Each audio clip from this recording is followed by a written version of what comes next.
The budget I sent Congress this morning lays out how we'll implement this agenda in a balanced and responsible way. It's a roadmap for creating jobs with good wages and expanding opportunity for all Americans.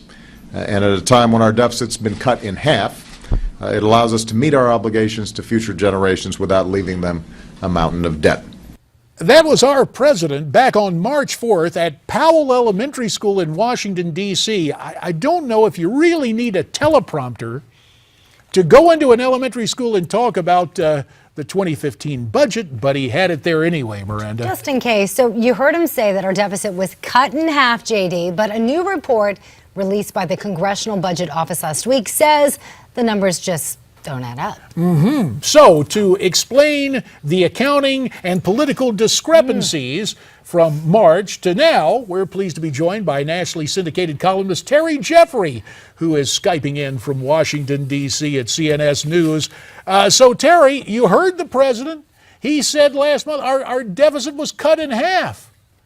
Where's the disconnect? Hey, pal, fill us in. What is he counting? What kind of math is he using? Here's one basic fact. The CBO released its March budget report last week. It showed that the deficit in the first half of fiscal 2015 is up from the deficit in the first half of 2014. We run a $430 billion deficit in the federal government in the first half of this fiscal year. But here's the president's trick. The president was elected, as we all remember, in November 2008.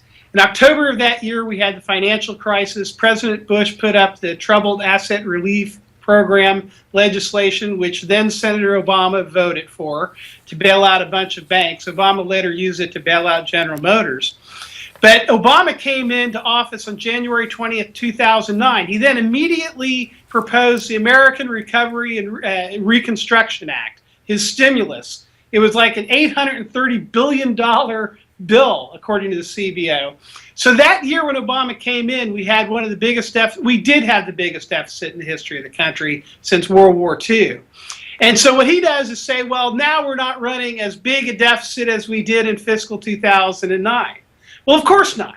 But we're running deficits that on a historic basis are bigger than we ran in the periods before Obama came into office, except during World War II. Terry, you also said that Medicaid, which was expanded by Obamacare, was a major force driving the increased federal spending. We're showing our audience a chart that shows 51% of the budget goes to social service entitlements. Yeah, this is, there's no doubt from the CBO report, the main drivers of the increased federal spending and increased federal deficit are entitlements. Medicaid, number one, but also Medicare and Social Security. The CBO said that in the first 6 months of 2015 alone, by the way, the fiscal year starts on October 1st of 2014, Medicaid spending jumped $31 billion. That's 22% just in those 6 months.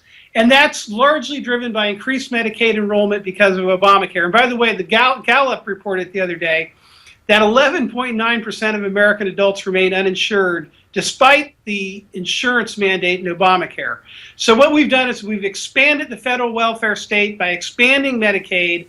And it's not just going to drive a bigger deficit this year. It's going to drive bigger debt for this country down the road for years to come. Terry, 1 minute remains, so you have about 45 seconds to answer. Add to that millions of illegals who may end up with amnesty. How worse does that make the picture?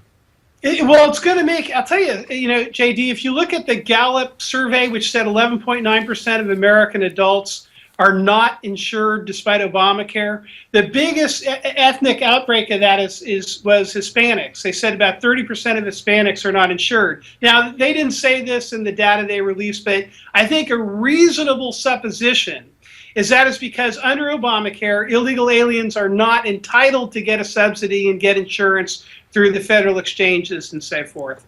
So you have to believe that if you in fact have an amnesty and you make 11 million or how many illegal aliens, legal residents of the United States, and they become qualified to get the subsidy, that's massively going to increase the amount of money going out of the federal treasury. Mercy. It goes from bad to worse. Terry Jeffrey, we thank you for your time. In hour two, is ISIS just south of our international border? Stay tuned.